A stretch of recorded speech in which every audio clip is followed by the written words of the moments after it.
the study of law cannot be done in isolation from what you actually are, and your own identity is very important in how we receive the law. At least that's how I have thought as a researcher. Uh, uh, my main area of research is international law. So 80% of my work, you can say, is international law. But jurisprudence was truly my first love. And but because of the nature of the subject, jurisprudence, it was difficult to actually really carry on without much guidance. And we know that at Indian universities, we lack this kind of guidance when we want to pursue a particular subject. I chose to move away from jurisprudence and sort of do international law, which somehow gave more opportunities, whether traveling outside, or interning outside, or attending conferences or seminars or summer schools, etc. So international law somehow was more open, and that's why I chose international law. But we must always remember that all of this is law. And as lawyers, whether we do international law or jurisprudence, we have to really think about the law. And therefore, in agreement with Guru, we decided to name our session as Reading and Writing Law, right? Because at the end of the day, the law is read and written by all of us, either with our pen or by our practices. And that is what is important to us as Indians. We know that our law has come from outside. It's a British construct. It came to us during British colonialism. A lot of these laws were made in England and shipped off to India. So, for instance, Indian Contract Act 1872, right? So India became free in 1947, but the Indian Contract Act is 1872, just after the first mutiny. So what we have is received law, right? And then we have Constitution in 1950, which eventually becomes the mother law, and that is the touchstone on which we actually determine whether a colonial law is good or bad. So that historical reception of the law is important to understand, and you will see that our Constitution, Article 372, allows for the validity of colonial laws, right, up until it is modified or corrected by the court or by the legislature. So our law is typical of the law found in previously colonized states like Nigeria, India, Malaysia, and the laws are quite common in the Commonwealth because of that. So that is the general background of what law is for us. Lot of colonial laws mediated by our Constitution, which is quite large. Now, research is a buzzword these days, and we all want to research, particularly in our masters and doctorate, and for faculty members such as Professor Sharif or Guru. We have to write. It's part of our job. We have to teach and write, and therefore we also have to work on developing our method, bettering our writing, etc., etc. And how do we do that, right? So the first thing I would like to share with you, which is of course my own opinion, is that research is a lifestyle, right? Just as some of us chose to become professors.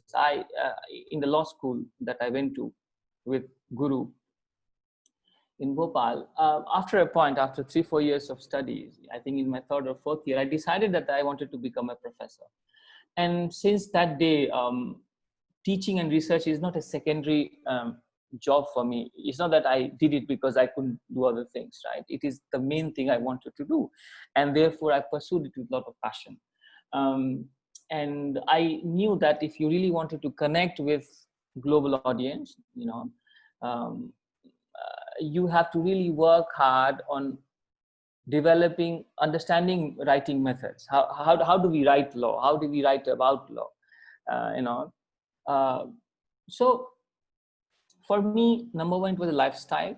And then we should also think about what law represents, or what is law for us. Now, there are many ways in which laws are read, right? Depending upon your ideological position. So, you can, from the center to right to left, there are many ways in which law is read. Uh, uh, so it is also an exercise. So writing and research for me is also an exercise in self-evaluation, self-reflection, right? Because in India, if you read, for instance, writings of Professor Bakshi, the idea of law is people centricity, right? Because law is there to govern our lives, but the end of the law is people centricity, right? It must be for the people, right? Made by the state, but for the people. So that's one way to think.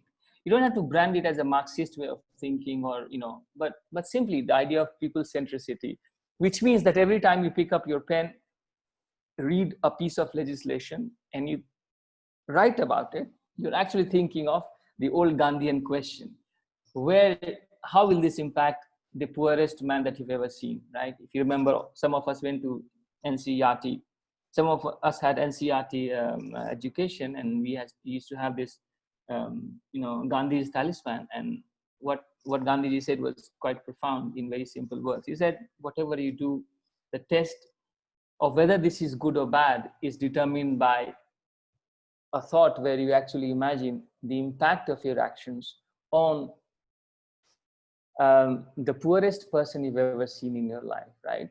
Law must also work that way. So what I'm trying to say is that law has come to us historically from the British, but it has been planted in the Indian soil, right? And therefore, it must produce fruits that are useful for us. So which means that we have to develop a way to read law and then to write about law. Now, many of us who are actually engaged in research often have to face the question of how do you sort of write original things? How do you research law? And we can actually take different sort of branches of law to see how we write. But one of the most important things that I think is important in law research is reading law, right? I think Indian academics have not given sufficient time to actually reading the literature, and that's a problem we all encounter. It could just be a problem of your own routine or whatever, but investing sufficient time in reading all kinds of literature, right? Legal literature is important. So the more you read, the more informed you become. And all of us as humans are full of ideas. But law is not about independent ideas. Writing about law is when you mix your reading of the law, right? You invest time in reading literature, legal literature, and you mix that reading with your imagination to be able to think or rethink or reimagine law. I know what I'm saying is kind of abstract, right? It's abstract because I'm not speaking about a particular topic, but law in general, and therefore I might come across as sort of giving abstract ideas. But remember, these are very important things, right? Unless you create research or teaching as a lifestyle, unless you take reading and writing law as your lifestyle, you will not be able to sort of generate the kind of research we want to generate. We can take specific subjects or topics, for instance, and I will cite from my own examples. Now, let's take constitutional law, or even a topic much more simple. Let's say the word jurisprudence. As I said, jurisprudence was my first love, but I didn't pursue it as much as I pursued international law. But very recently, I think last year, I published a paper on jurisprudence in a journal published from England called Statute Law Review. It's published by Oxford University Press.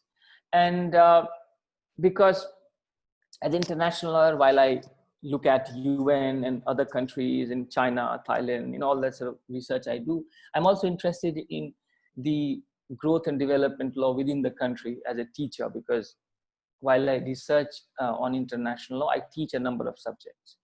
So I had a very simple question, right? I had a very simple question in mind, right? And I said, well, if you have a question that is original, you're bound to write something original, which means that good research is a good research is a function of asking an original question, right? And original questions doesn't really have to be, don't weigh yourself down with the expectations of original. I mean, for instance, an original question in law is not the same as original question in physics, for instance, because our discipline is somewhat different. So I'll tell you what the question was. A very simple question. I've been reading Supreme Court cases, for the last 10, 15 years since the law school.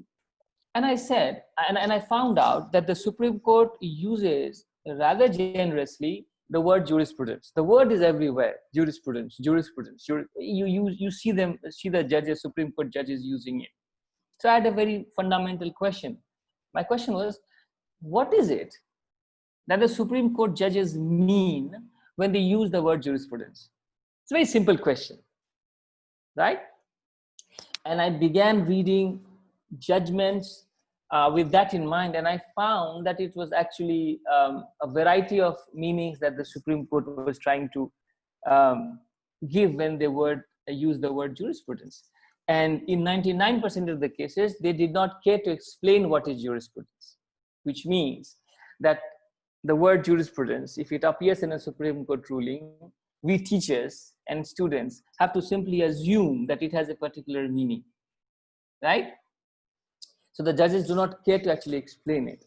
And my paper, which I mentioned, simply looks at first statistically the number of times they've used the word jurisprudence. So I found out that the Supreme Court has roughly used it 2,000 times, right, in the last so many years. And then I looked at each judgment, right, to see the way they use it. In some cases, they just use it in a very passing way. In others, they actually spend time. So there are many ways in which they use the word jurisprudence. And so why I'm citing this example is because that becomes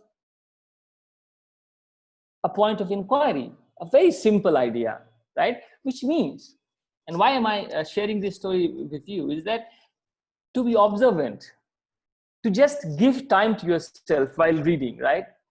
And to be observant allows you to actually find issues that needs our attention, right? Why? Because because in law, researchers have an important task that is of gap filling, right? Because the state makes the law, right? The court interprets the law. So we have the lawmaker and the law reader. And as teachers and researchers, when we read the received law and when we read the interpretation, there is still enough space left by these two exercises of law making and law reading for us to actually fill the gap, right? So therefore, I gave you the example of this jurisprudence idea, this idea of how to actually, how to actually sort of find a hole, find a gap that you want to fill with scholarship. So very simple. And I found out, to my surprise, that actually scholars, have actually used the word jurisprudence without actually trying to ever understand if the Supreme Court meant something by that word. And I came out with the understanding that the court simply assumes. So we make assumptions in life, so does the Supreme Court, and they use the word. Sometimes when they want to underscore, sometimes they want to, when the court wants to actually emphasize something, they just add the word jurisprudence. For instance, you will see in the judgments of Justice Krishna Iyer the word industrial jurisprudence.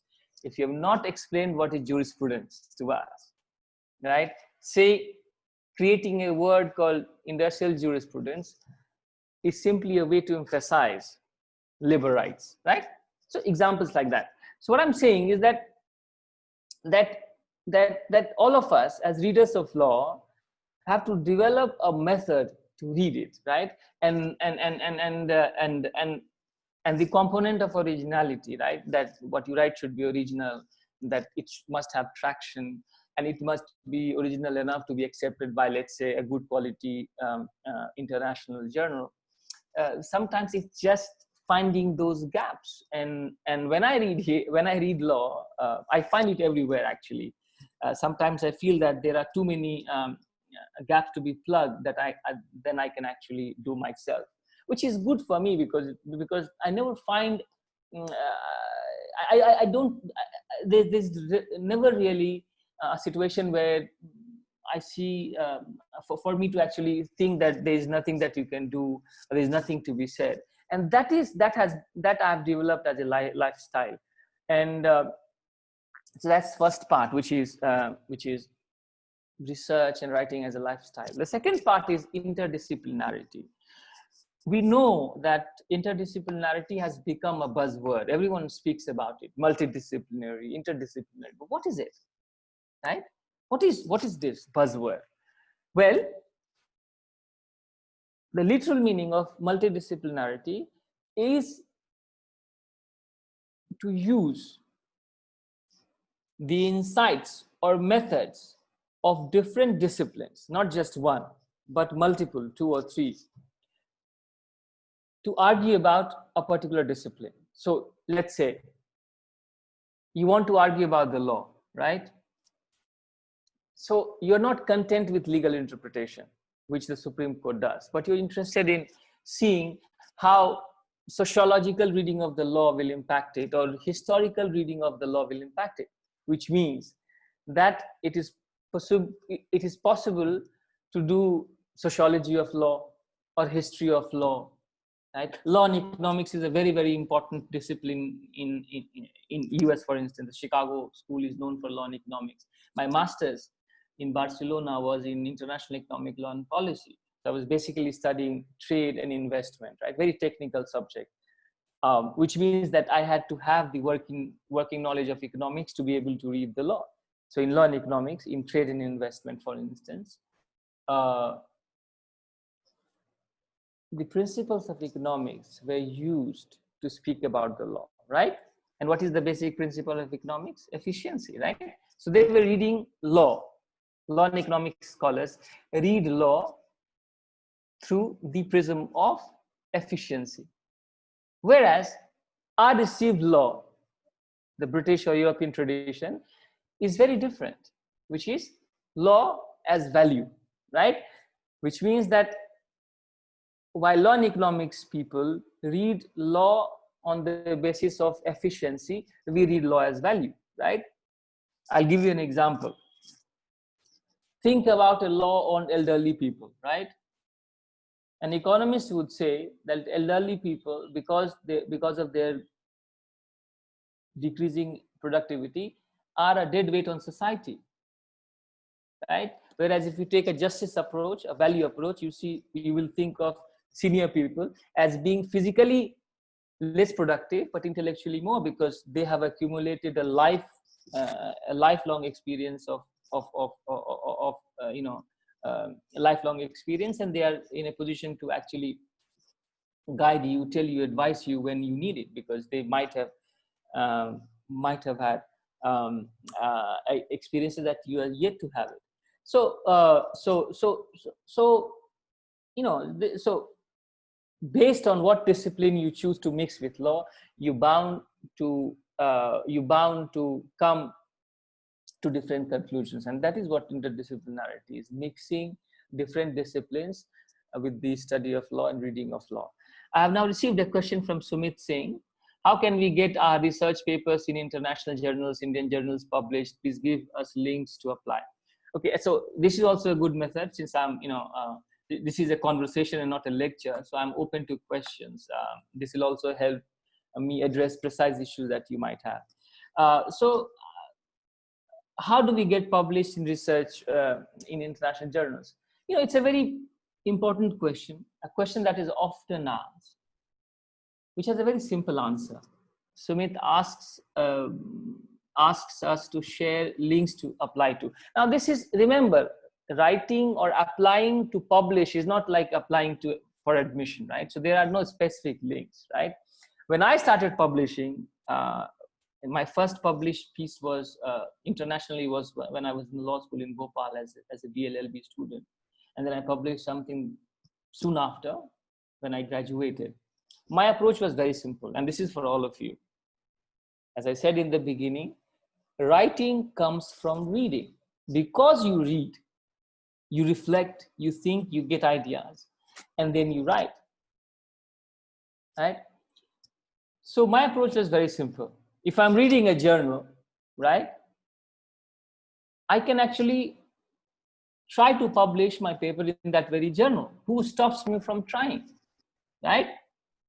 So we don't have, so for me, it was very simple, right? If I'm reading journal X, right, like let's say NUJS, I remember NUJS was one of those early law schools to have, tried with many journals. So I read a few issues and I said, well, I like it. I'm reading scholars there and I can try to publish there. That's what I did to begin with.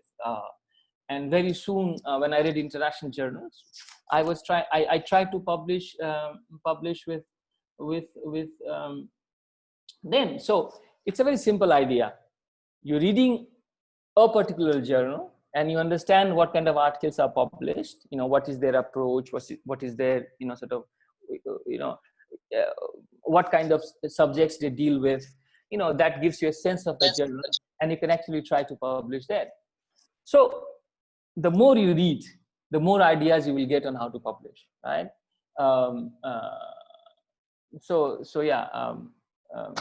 You can keep writing to me and I'll keep answering. So as I said, we have looked at two issues. First of research and so reading and writing law as a lifestyle. And second, the idea of interdisciplinarity. The third, the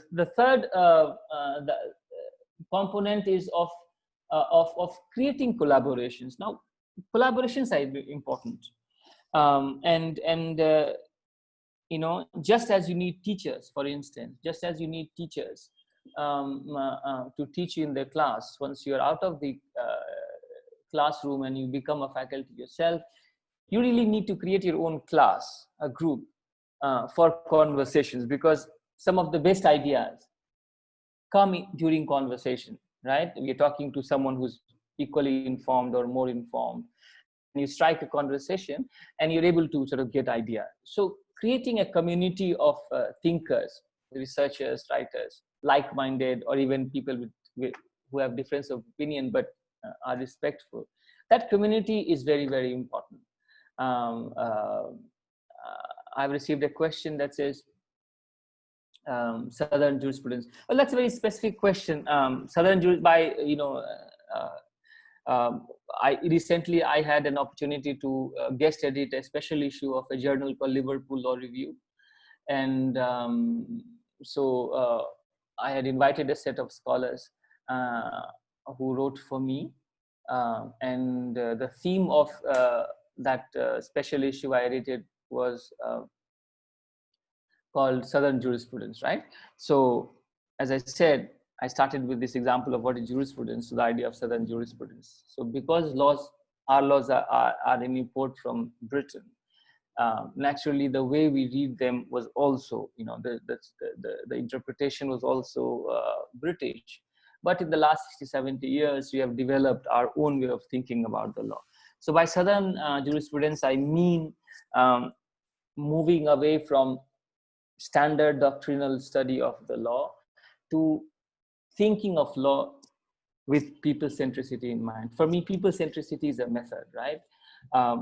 When you see that the law is actually not helping the poor or people, but creating hurdles for them, that itself is a method. You have to test law on people centricity, because there are two standard ways of writing about law: doctrinal or theoretical, right?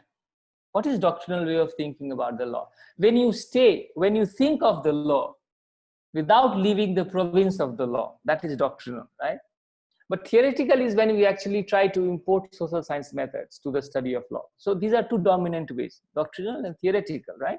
And it's your choice. You can choose to be doctrinal and you can choose to be theoretical. And they are both very good. They're both legitimate methods of thinking about the law. And they both are essential ways of thinking about the law. Um, I have a question that says, how did you get the economic field experience to your research? Can you please rephrase your question? I did not get the question.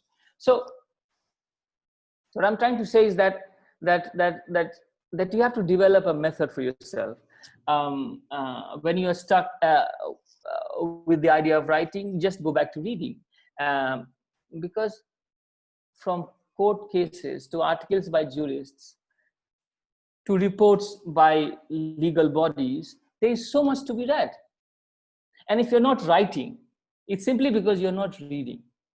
Maybe you think you're reading, but you're not.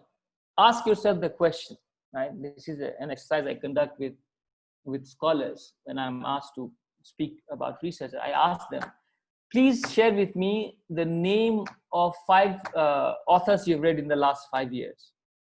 Please tell me the 10 articles you've read in the last 5 years. And often it's at that point they realize that they might have seen the title, they might have read the abstract, but they never took the time to actually sit and read that paper. So if you're not doing that, if you're not reading others, you will not get ideas to write yourself, and no one will read you, right? So you really have to develop a method to read and to measure how much you read, right? And that's very, very important. If you don't do that, then ideas will not come.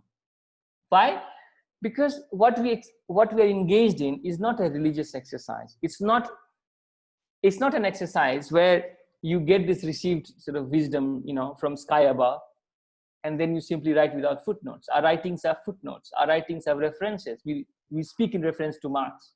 We speak in reference to Bakshi. We speak in reference to Hegel, right? So we are referencing. Why? Because as researchers, we are actually trying to be somewhere in the journey of ideas, right? So if it's a journey of ideas, we've had people who have thought about the law before, and we are trying to add our bit. Why? Because there's a very classic definition of scholarship. What is scholarship after all? What is scholarship after all? Scholarship, simply put, is your addition to the existing world of knowledge. So if the world of knowledge is X, your contribution is X plus 1. Plus 1 is your contribution. The plus 1 doesn't exist on its own. It exists with X. So unless you start reading, unless you start acknowledging, unless you start measuring what you read and how much you read and to what effect, right, you will not be able to move ahead with research. I make my students do very simple exercise. I give them articles to read, and I say, well, this is an article, print it out, read it with a pen, make notes on the margins, and then summarize it for me.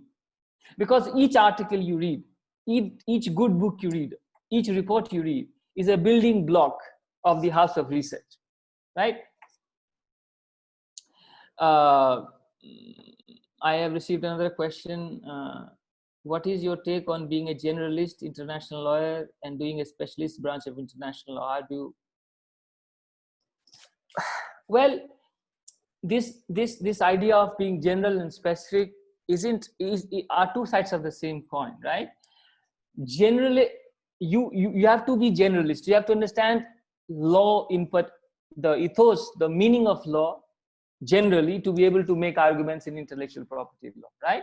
So this division of specialist and generalist is actually not a very healthy distinction, I must say, right? You have to know what the law is, So unless you understand law generally, you'll not be able to make arguments about particular areas of law. I really like what Professor Bakshi says for teachers, and all of us are mostly teachers here, is that you should not try to become specialists too soon, right? and you should welcome whatever your department gives you to teach, right? You might like, let's say, criminal law, you might like intellectual property law, you might like insurance, you might like shipping law, you might like international law, but you should be teaching a range of subjects, legal subjects, to be able to then know law with sufficient depth, because after all, they're all law, right? um, I have a question again. You mentioned that you had research in trade and investment, and especially in its efficiency part, so that you said you gained economic subjects, ideas, and practically. So how did you do it? Yes, well, I was basically speaking about my journey. So when I graduated from Bhopal, and by the time I was determined that I wanted to pursue a career in research, I was able to secure an internship in Colombo, 2 months in Colombo, and then I got scholarship, full scholarship to attend a summer school in Macau.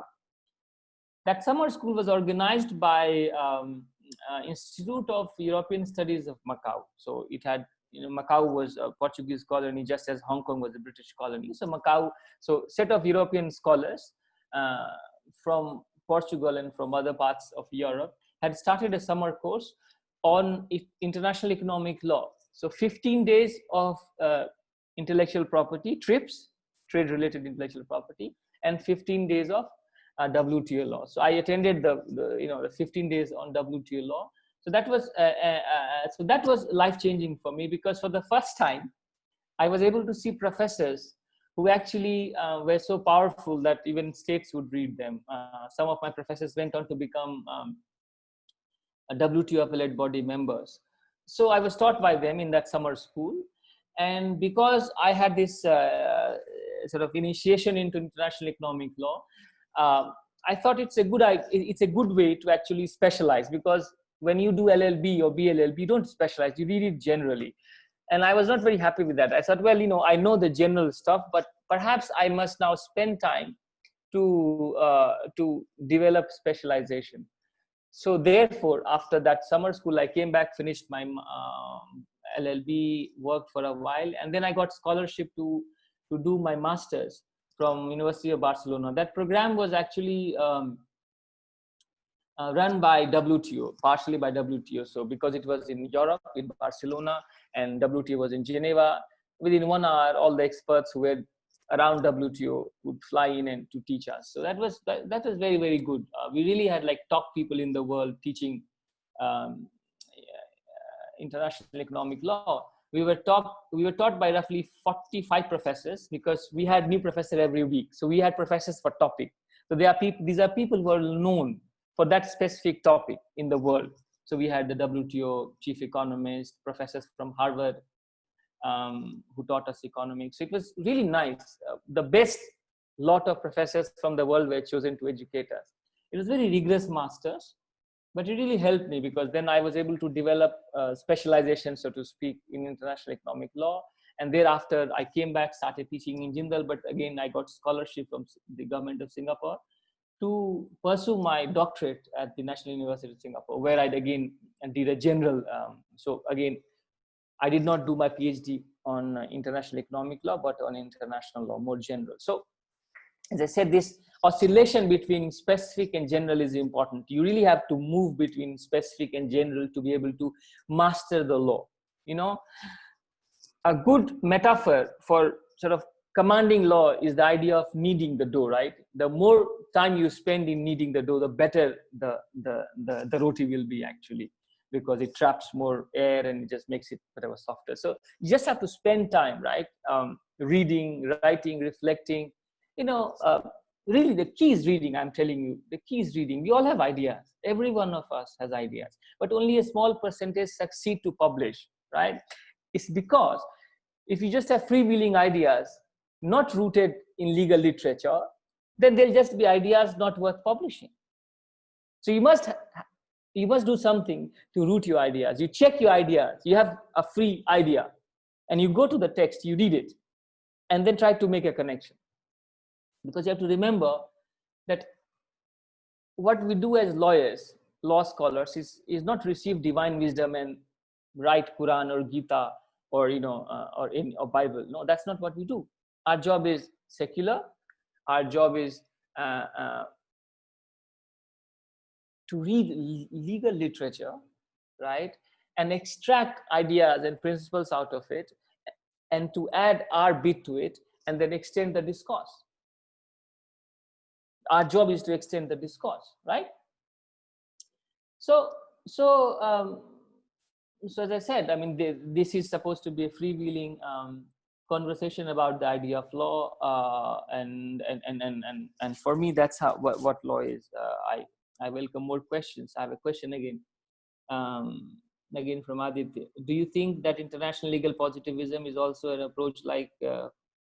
Because this question is too specific, actually, Aditya. I think we should stay with general questions about research and writing, and yeah, yeah, we can discuss that separately. So, and I don't want to be very specific. I really want to answer your questions. So maybe, Guru, it is a good time to actually open the mics and have questions, specific questions, because I think it will be more productive to have specific questions. This is my bit, my general sort of my bit on research and writing, but specific questions will actually give it more direction if you so think. Thank you so much, sir, for your opening remarks. And I would now like to open the house for any observations or questions, particularly relating to reading and writing of the law. Yes. Because topics are many, but Yes. we are going to focus especially so that you can take maximum benefit out of sir's experiences. Yeah. Or even something like, as someone asked, how to publish? I mean, there's no shame in asking that question, because you all start at some point. In my case, and Guru knows this, is that I wanted to teach, and I thought for me to become a teacher, I must also develop my writing. So I started looking for journals. I read journals, and I tried to publish in the journals I read. Of course, I did not succeed always. So 90% of the times you would fail, but you did succeed in 10% of the times, which is not bad, right? And that's how you start. You get rejections, you take it in a positive way, and then you try again and you get rejected, but again, third time you succeed, and you are being rejected not because someone is biased or someone is trying to not someone is actually against you. It's simply because our level of writing must go up, and because no one teaches you how to write. It's only by trial and error that you become better, right? So the more time you spend thinking about, for instance, when I read a good article, I would, as I said, print it out, read it, make notes on the margins, and reverse engineer in my mind. Because a good piece can be reverse engineered for its ideas, for its writing style, use of vocabulary, all of that. So when you start getting ideas, you understand the structure of the paper, and you emulate it. That's what learning is. You emulate something good. You find something good, you keep it.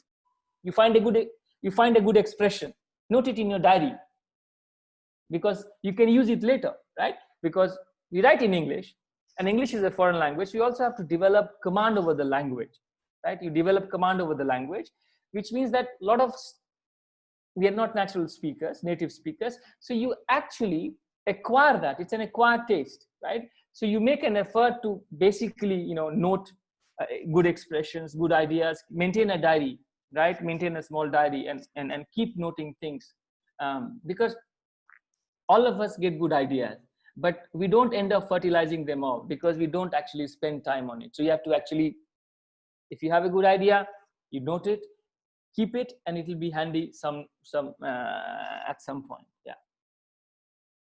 One second. Raj, go ahead and ask your question. Raj. Good afternoon, sir. Sir, I have a question, come opinion, you can say. If you compare the Vedic period with the modern age, so at that time we had the Vedas, the rule book, you can say. And to understand those Vedas, we had different Vedas, Vedants, Aranyaks, and all darshans like that. So on similar lines, we have different commentary books on a particular law. And we also have jurisprudence in the form of darshan, you can say, darshan of law. And even if there is anything left, we have got the Supreme Court of India to interpret those laws. So even we read a particular subject to understand how to read and interpret laws, that is interpretation of statutes. So basically, law was not understandable to commoners at that time also, and not even today. And then we say that that mistake of law is not an excuse. So basically, I'm not saying that the laws are bad or was bad. So do you think that there's a need to simplify our laws to make it more understandable to the commoners or the laymen? Okay, so I get your question. What you're asking is about, your question is fundamentally about the nature of the law, right? Now, it's very interesting that our lawgiver, that is the British, don't have a constitution, but we do, right? They have common law. When they were using common law, let's say for contract, they actually created a statute for us, which means that they created a two ways of actually doing law. Common law in England, but statutes in the colony. It's simply because they said that if you are actually injecting British law to India, you must have it written, as we say, written, if something is reduced to black and white, it's there for everyone to see. You can touch it, you can read it, it's there specifically. And then it's a question of interpretation. The very idea of reducing law to black and white, in a written form, was to increase clarity, right? Now, you may argue that there's a problem with language, and that perhaps when we try to make it clear, we end up actually confusing others. That's a different debate. But you have to understand historically that from customs that were to be found by a specific group of people, whether it be rishis for Hindu sources, or all kinds of sort of customary sources, to statutory sources, right? Because speaking of ancient India, customs existed, but what was the need for Ashoka to actually write laws on stone, to create edicts? Because customs would change far too quickly. So if you really want to create uniformity, you would actually try to get it in written form, and therefore you find Ashoka's edicts all around his empire. Likewise, when the British wanted to rule, they had customs, but they also created statutes to give precision to law reading. So you have to read the movement from customary laws to the creation of specific statutes as a step in getting more clarity about the law. I hope that answers your question. Next question. Sir, even I do have a question. I have always found कि जो research papers होती हैं, उसके language में there is another kind of interpretation, not interpretation, but some fanciful words and tough words. So has research to do something with tough language? Acha, is that the question? Yeah, actually, because it was my first year. I had this teething problem. I used to study and I used to fail every time to perceive and to decipher what is written in it. I get your question, Arpita. Is that your name? Yeah, yes. Yes, I get your question. A good question. I said this in the beginning. Therefore, law is the discipline of law has come from outside. Law की भाषा भी English है, because अगर अंग्रेजों ने rule किया और उन्होंने ये लॉ बनाया, तो नेचुरली वो ड्राफ्टिंग इंग्लिश में करते थे. और जब इंडियंस भी उस प्रोसेस में शामिल हुए कॉलोनियल टाइम्स में, तो वो भी बहुत हाईली एजुकेटेड लोग थे. नेहरू, गांधी सब इंग्लैंड में रहा होगा. ये इलीट, ये अल्ट्रा इलीट थे, जिनको इतना रिसोर्सेज था कि वो इंडिया में पढ़े, फिर इंग्लैंड पढ़ने गए, फिर वहाँ अंग्रेजों से लॉ सीखा, फिर वापस भारत आए, फिर उन्होंने प्रैक्टिस की. तो ये इनकी अंग्रेजी अंग्रेजों से बेहतर होती थी, कम. ये है कि एक भाषा का प्रॉब्लम है, एक लैंग्वेज का प्रॉब्लम है. ऑफ कोर्स उसको आपको एडमिट करना पड़ेगा कि वो लैंग्वेज की प्रॉब्लम है. दूसरी प्रॉब्लम ये है कि हम दिखावा भी तो करते हैं ना. अगर हमें ये बताना है कि हमें बहुत आता है, तो कंटेंट हो ना हो, भाषा की बौछार कर दें अगर हम, किसी को अंग्रेजी में आपने दिखाना है कि आप जो है ना, आप किसी को कंट्रोल करना है तो आप अंग्रेजी में बोलने लग जाते हैं ना, जबकि आपकी मातृभाषा भोजपुरी, मैथिली, हिंदी, तमिल कुछ भी हो सकता है। तो वो दूसरी बात वो है कि वो क्लास इश्यू हो जाता है। अच्छा, लिखने वाले लोग भारत में बहुत कम है, राइटिंग रिसर्च बहुत कम हुआ है।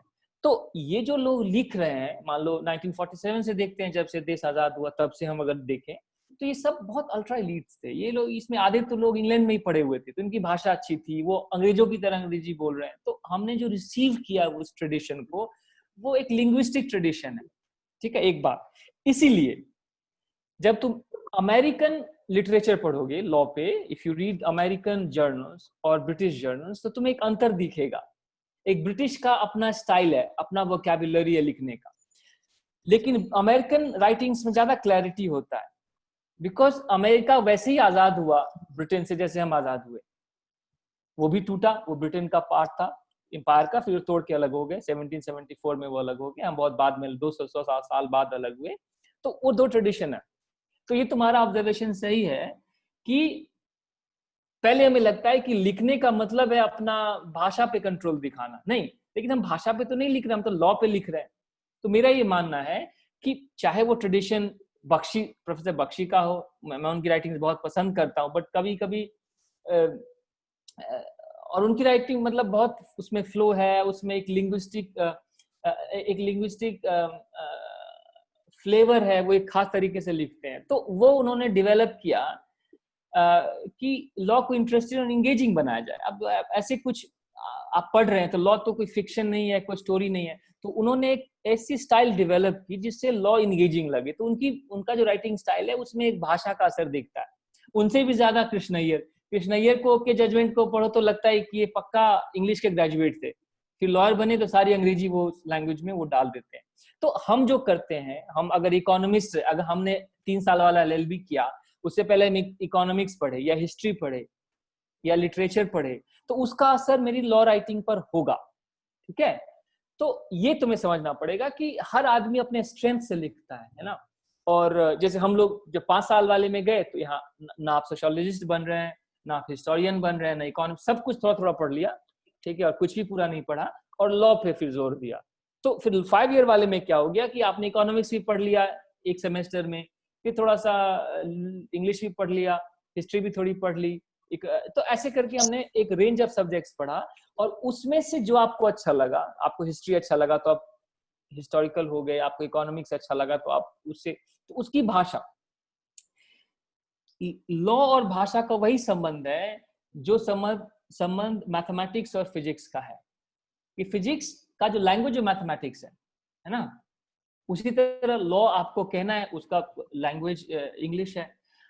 और ये पॉसिबल है, बल्कि मेरा ये खुद का मुहिम है कि प्रोफेसर बख्शी और प्रोफेसर चिमनी के बाद की जो राइटिंग है, जिसमें मेरी खुद की राइटिंग आती है, उसमें मैं इंटरेस्टिंग बनाऊं और प्रोफाउंड बातें कह सकूं, but not at the cost of clarity. It is possible to be very clear and be profound at the same time. वो कब आती है? जब आपको बहुत क्लैरिटी हो जाती है किसी विषय की और आप लिखते हैं उसको, तो आपको डेप्थ दिखेगा बिना भारी शब्दों के इस्तेमाल के, बिना वोकैबुलरी के प्रदर्शन के, वो पॉसिबल है।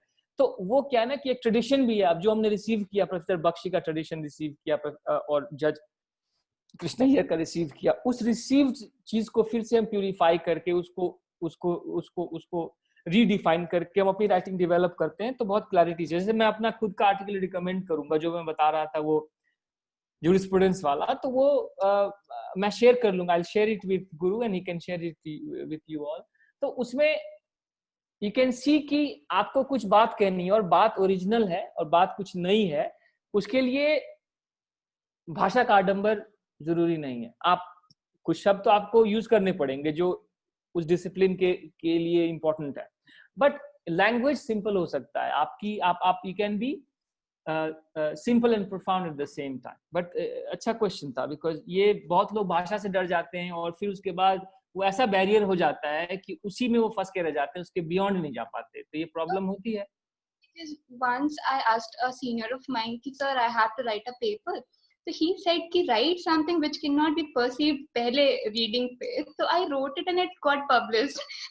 So from then it had a question for me and I clarified it today. Thank you so much, sir. नहीं वो ठीक है, वो तो जिन्होंने भी तुम्हारा प्रश्न और उनका उत्तर वो एक्सपेक्टेड है, बिकॉज अब अगर हम ये लग रहा है कि भाई जब तक ये जलेबी वाली भाषा, ये फ्लावरी लैंग्वेज का इस्तेमाल नहीं करेंगे, अपना वोकैबुलरी शब्दकोश का प्रदर्शन नहीं करेंगे, तब तक मुझे कोई सीरियस स्कॉलर नहीं समझेगा, ये बात तो पुरानी हो चुकी है। एटलीस्ट मैं तो उसमें बिल्कुल ही विश्वास नहीं करता। मुझे तो लगता, मेरी जो भी राइटिंग है, पिछले 15 साल की राइटिंग मेरी है, तो उसमें मैंने देखा है कि सिंप्लिसिटी और ओरिजिनलिटी का एक संबंध है, और जरूरी नहीं है कि it would be mediated by vocabulary. और वो भाषा अच्छी होनी चाहिए, ग्रामर का पता होना चाहिए, आप अशुद्ध ना लिखें, वो बहुत खराब बात है। एक एकेडमिक अशुद्ध भाषा लिखे, ग्रामर ठीक ना, वो गलत है, वो एक्सेप्टेड नहीं है, उस पर आपको काम करना पड़ेगा, है ना।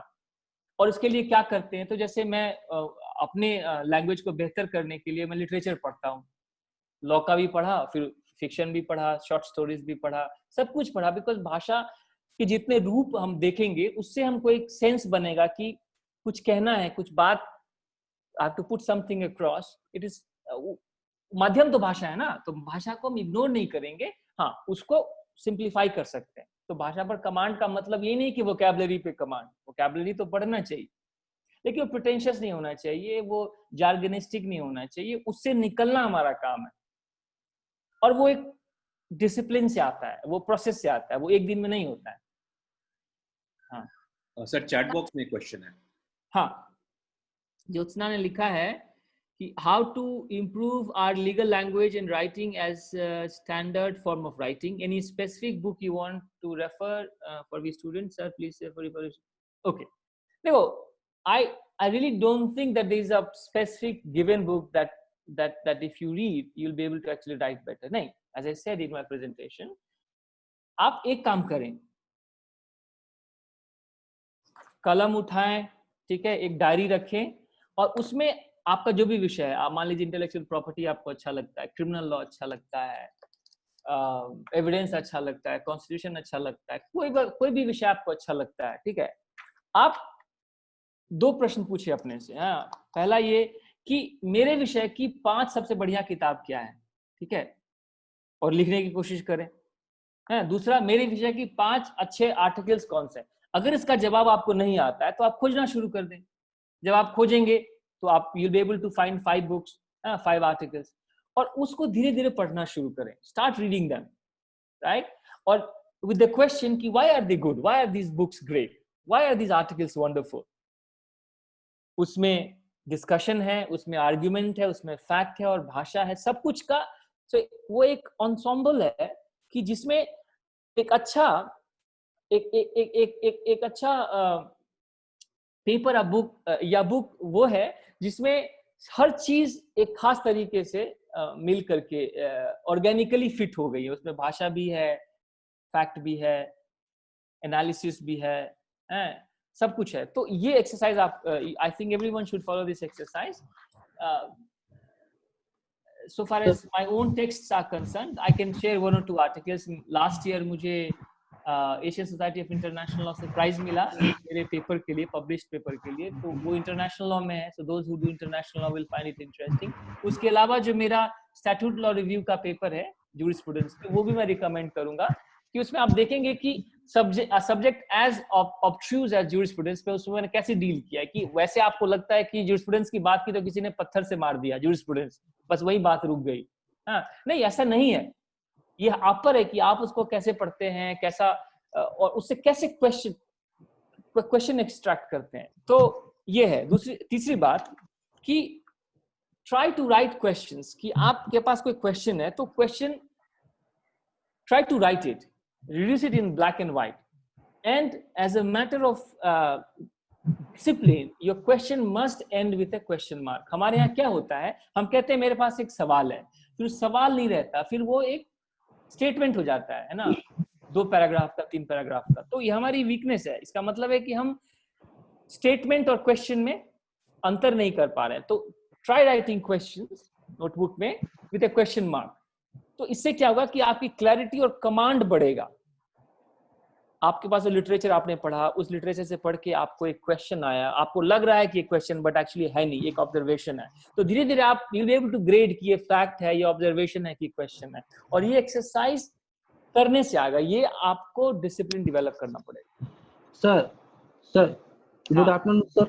हाँ, This is Mangal Raj from PG Department of Law, and my question is that the ultimate goal of research writing must be to solve the real life problem.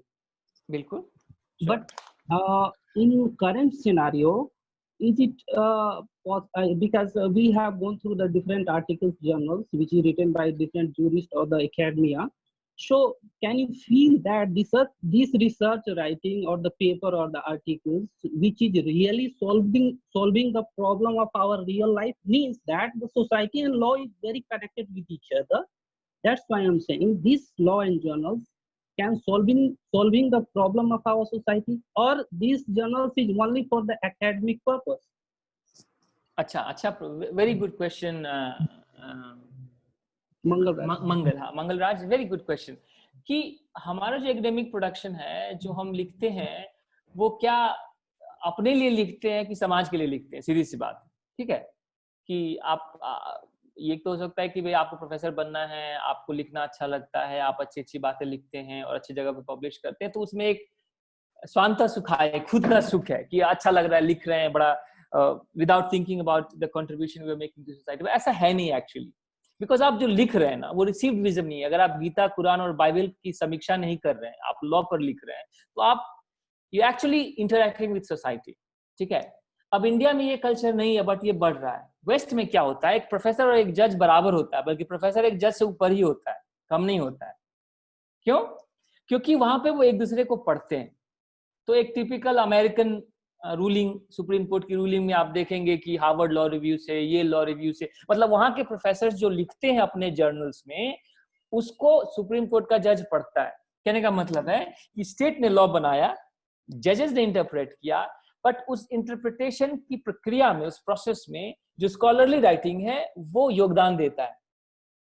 क्योंकि हो सकता है कि एक मैटर ऐसा कोर्ट के पास आया जिस पर तुमने या किसी और स्कॉलर ने पहले से आर्टिकल लिखा हुआ है, तो वो जज सोचेगा कि भाई this has been discussed in a prestigious journal, मतलब वैल्यू है इसमें, तो वो पढ़ता है। अब वो इंडिया में भी शुरू हुआ है, जैसे 377 पर जो जजमेंट आया था, या जो एडल्ट्री पे जजमेंट आया था, और उसमें खास करके जो एक पर्टिकुलर जज है, उन्होंने जिंदल ग्लोबल लॉ रिव्यू में जो आर्टिकल्स पब्लिश हुए उसको साइट किया उन्होंने, 5 आर्टिकल्स को। तो अब इंडिया में भी वो टाइम आ रहा है जब जजेस ये नहीं सोचते कि अरे ये तो प्रोफेसर, इसको क्या पढ़ रहा है, इसको क्या आता होगा। वो एक एटीट्यूड है। तो जो ग्रहण करने को रेडी है, जो रिसेप्टिव है और किसी भी सोर्स से लॉ को रिसीव कर सकता है, वो ओपन टू सोर्सेज है। उसके लिए पब्लिश्ड आर्टिकल, पब्लिश्ड बुक भी एक सोर्स है। तो आप सीरियसली जजमेंट को पढ़ें, सीरियसली लिखें, तो आपको भी जजेस पढ़ेंगे। ये म्यूचुअल है, ये परस्पर है ना। क्योंकि लॉ मेकिंग का आइडिया, ये कहना कि लॉ खाली स्टेट बनाता है, वो तो बड़ा स्टेट सेंट्रिक व्यू है। और हमने कहा कि गांधी जी ने कहा कि जो भी आप करते हैं वो स्टेट सेंट्रिक नहीं, पीपल सेंट्रिक होना चाहिए। तो पीपल सेंट्रिक होने का मतलब ही है कि लॉ और लॉ का इंटरप्रिटेशन के मल्टीपल सोर्सेस हैं। वो आपकी राइटिंग से, आपकी कलम से आ सकता है।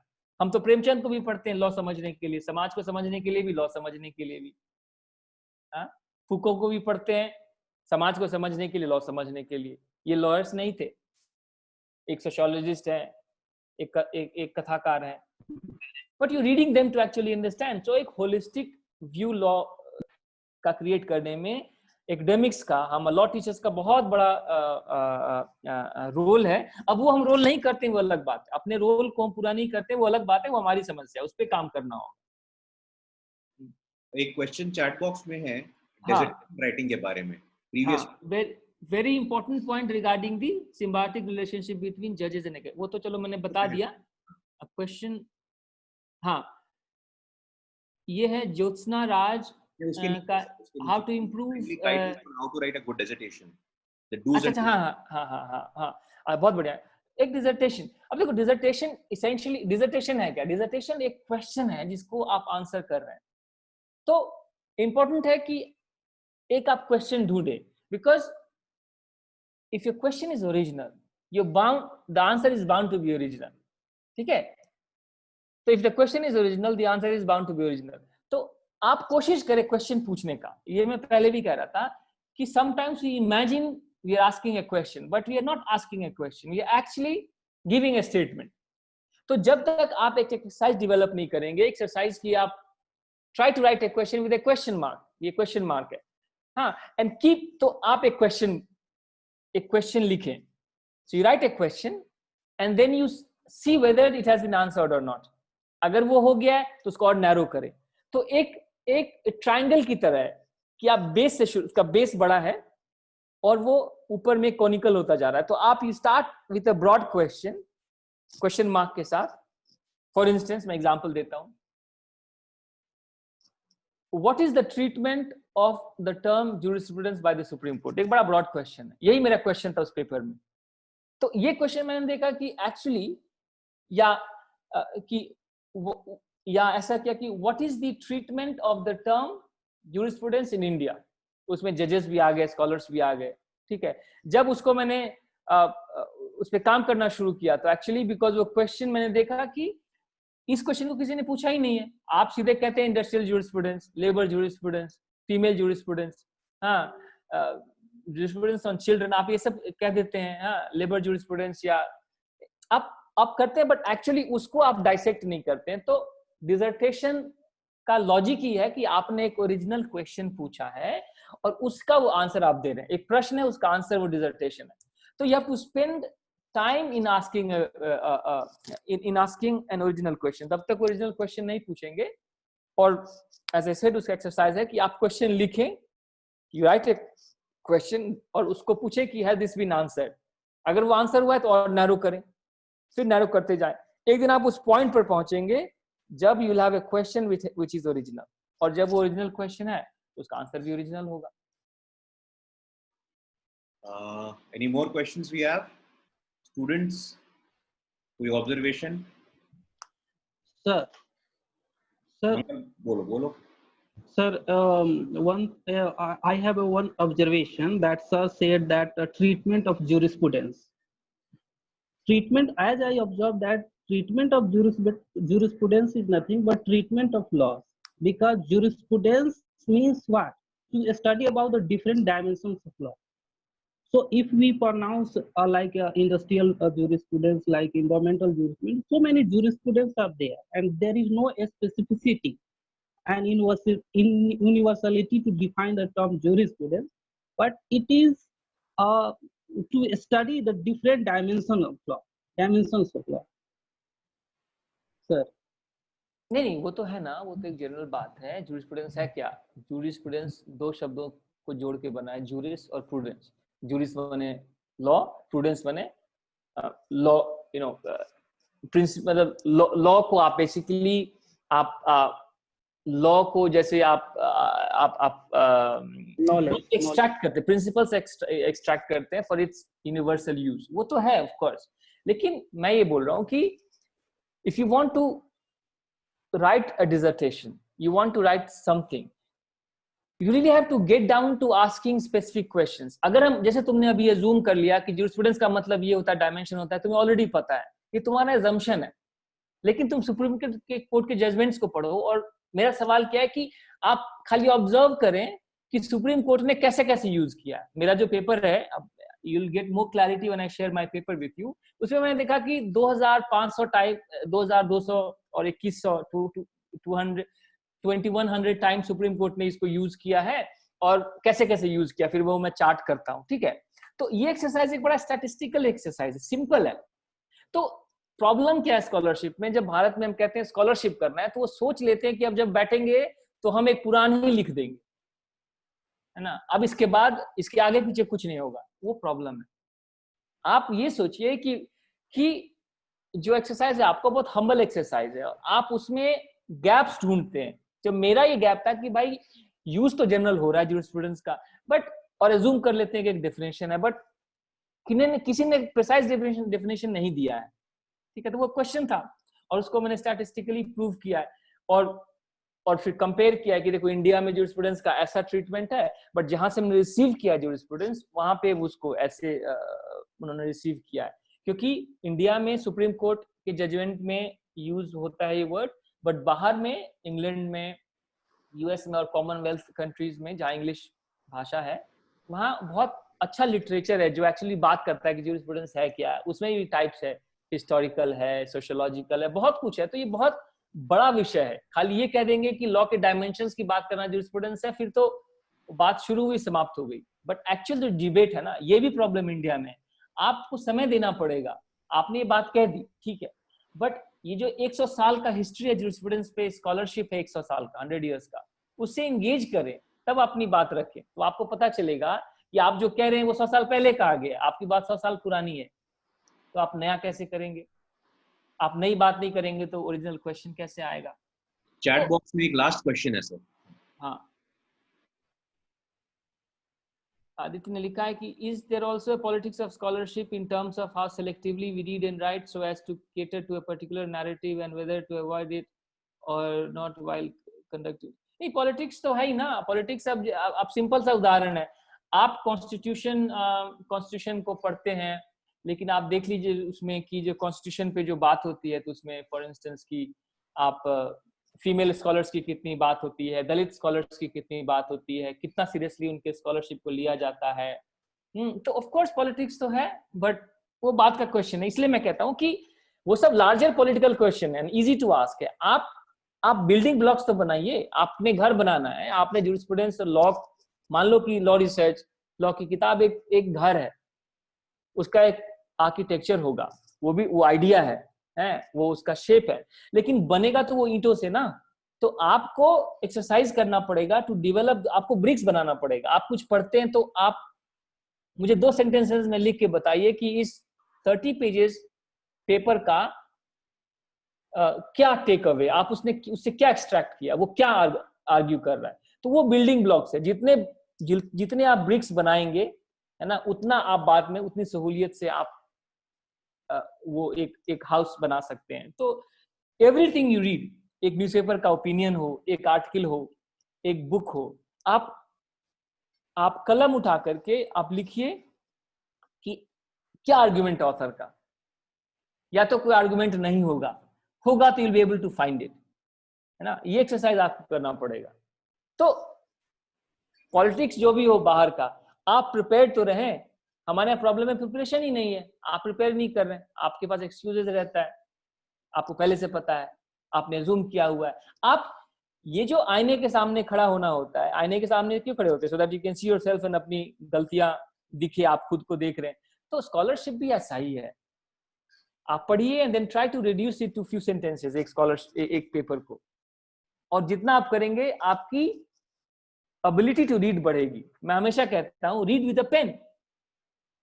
आप if you not reading with a pen, तो वो कैपेसिटी बिल्ड नहीं होगी, वो कैपेसिटी बिल्डिंग नहीं हो पाएगी।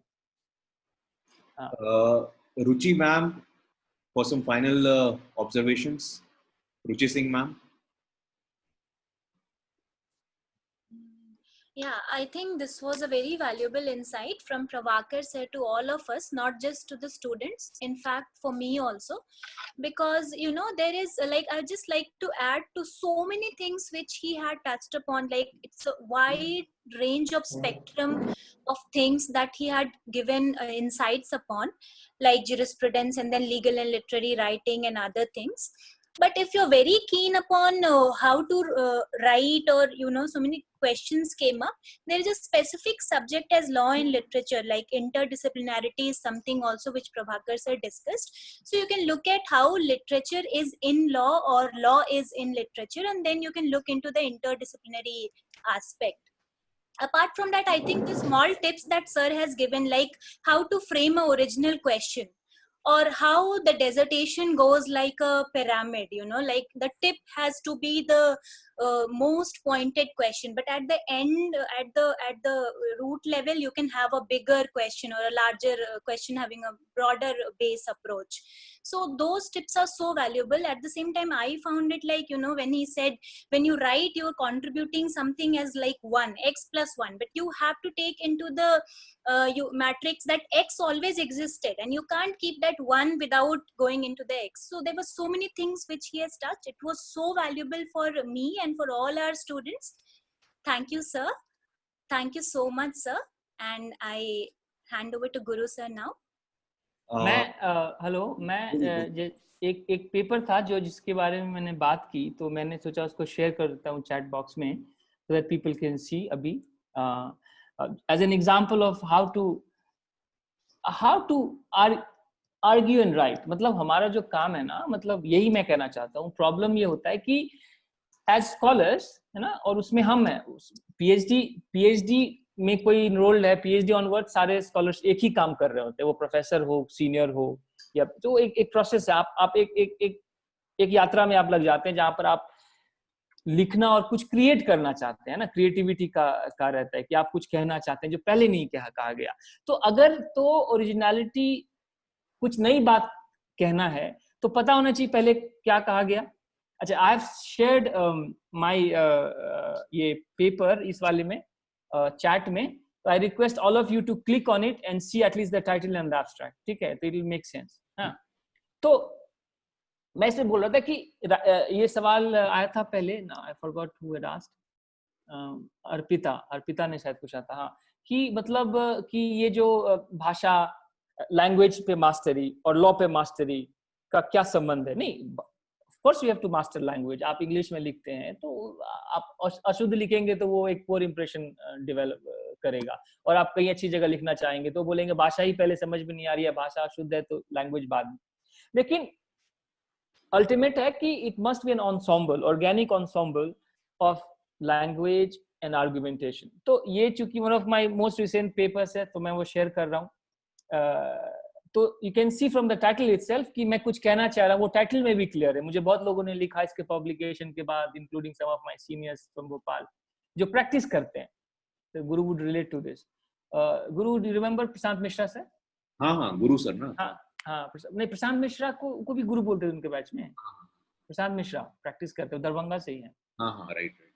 हाँ, तो वो प्रैक्टिशनर है. तो हमारा तो कम बात होता है प्रैक्टिस वालों से. और ये क्वेश्चन कहीं और से भी आया था कि वो किसी ने पूछा था कि भाई ये हम लिखते हैं एक अलग लिख रहे हैं और प्रैक्टिस वाले अलग जा रहे हैं. तो ऐसा है, बट वो प्रॉब्लम हमारी भी है, उनकी भी है. अगर हम कॉन्वर्सेशन नहीं कर रहे हैं उनसे तो वो भी नहीं करेंगे. लेकिन जैसे जैसे सुप्रीम कोर्ट अब सीरियसली ले रहा है लिटरेचर को, और जजमेंट्स में सुप्रीम कोर्ट अब साइट कर रहा है स्कॉलर्स को, तो इसका मतलब है कि जो प्रैक्टिसिंग लॉयर्स हैं वो भी थोड़े सावधान होंगे. आई नो जजेस who are worried about what people write in newspapers या मीडिया में लिखते हैं, बिकॉज वो भी उनकी भी स्क्रूटनी हो रही है. तो मेरे हिसाब से लॉ मेकिंग तो चलो स्टेट कर रहा है, बट जो लॉ मेकिंग होता है बाय इंटरप्रिटेशन, उस इंटरप्रिटेशन में जजेस भी शामिल है और हम भी शामिल हैं. और जब हमारी राइटिंग का क्वालिटी बढ़ेगा तो जजेस are bound to take it seriously. One of my PhD students is a जज एक्चुअली, कलकत्ता में. वो सिविल जज हैं, उम्र में थोड़े ही बड़े हैं मेरे से. और वो एआई का, आर्टिफिशियल इंटेलिजेंस और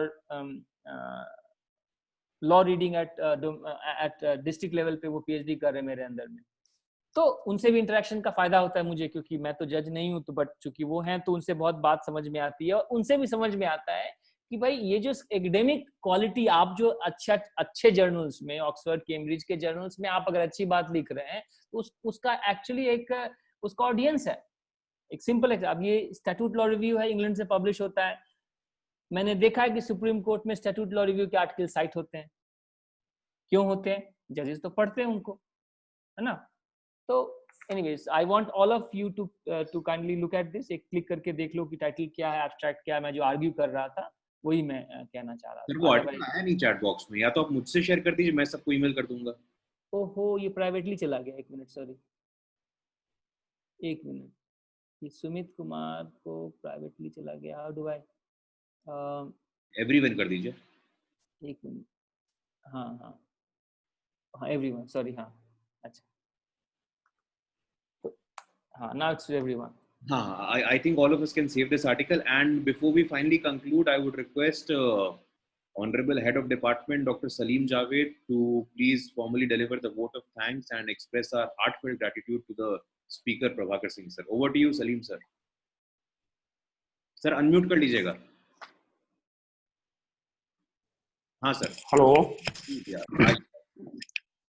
Hello. Before extending my vote of thanks in favor of Dr. Prabhakar and Dean Faculty of Law and all other my colleagues, I would like to request Dr. Prabhakar to kindly clarify that he quoted this fact that since in India the quality of the writing of papers, especially of the academicians, are not up to the mark. That's why the judges were not used to quote the writings of the academician in their judgments.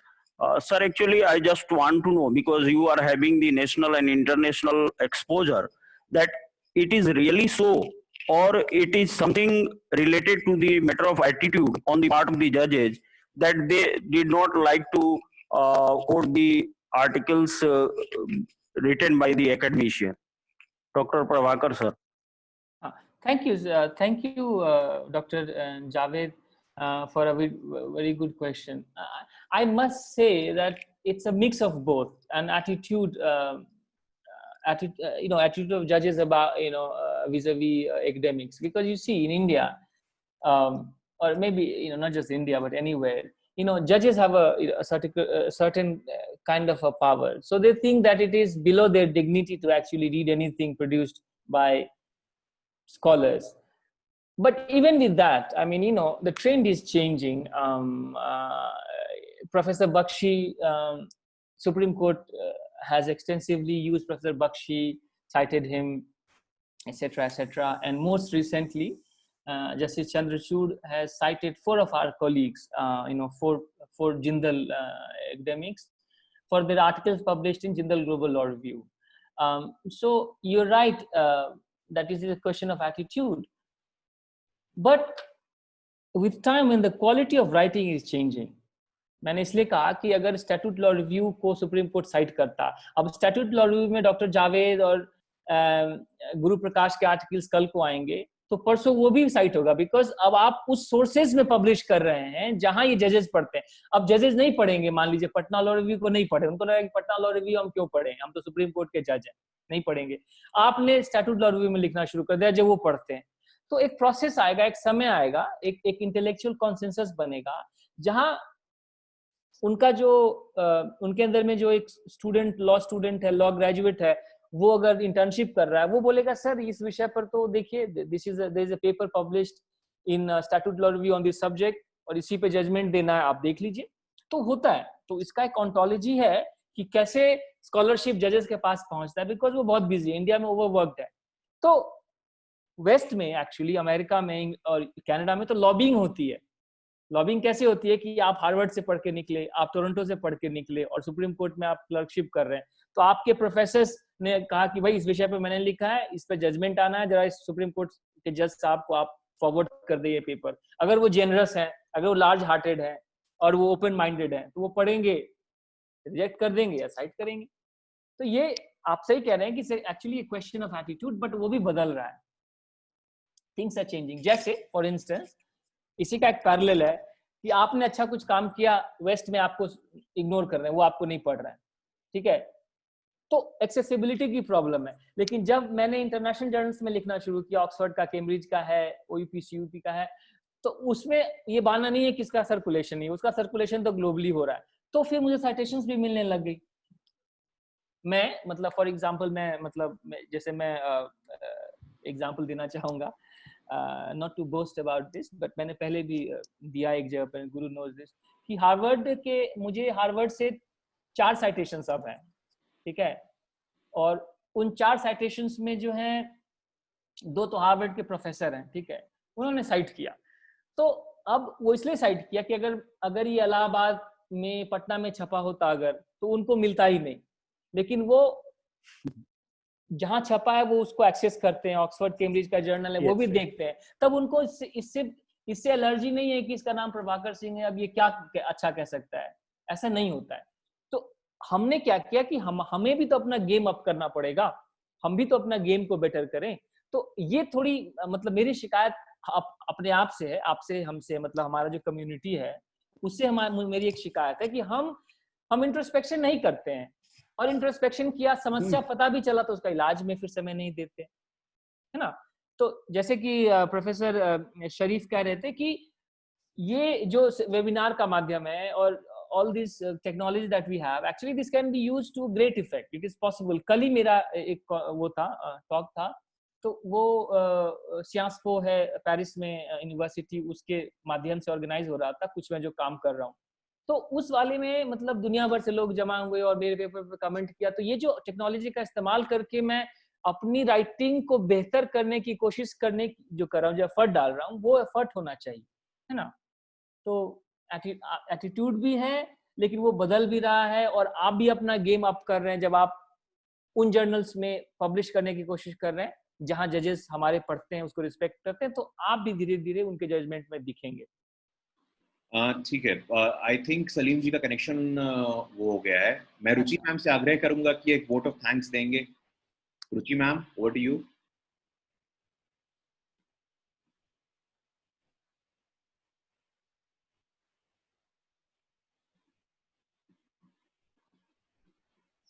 Yeah, am I audible? Yes, you are. Yeah, because there was some problem with my video initially.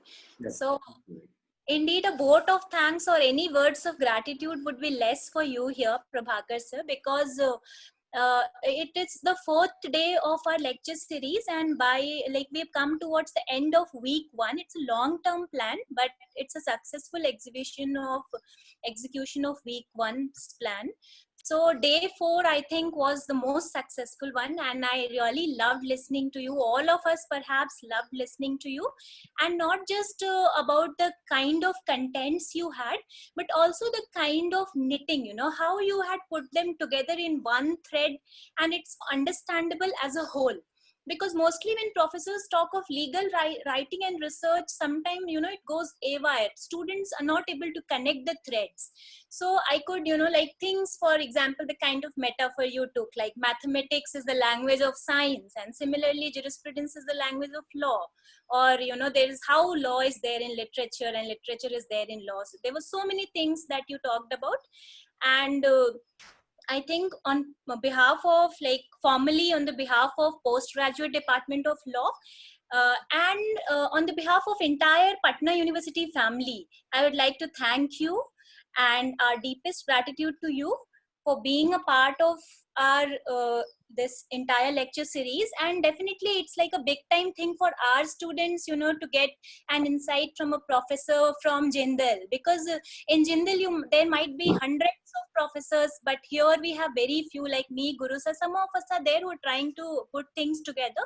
And on the behalf of Patna University and PG department, I would also like to thank Guru sir, because he keeps organizing such events and coordinating such programs. Without him, it will all be impossible. And I thank the Dean Faculty of Law and our Honorable HOD sir, who is now, I can see him, he's there, and all our students. And thank you, Prabhakar sir, once again. Thank you so much. Whenever you are in and around Bihar, please be a part of us. Come to our department. We'll really love to have you around and a physical interaction with all our students. Thank you, sir. Thank you very much. I really enjoyed talking to you all. And you should come and have the taste of legacy from the Department of Law as well.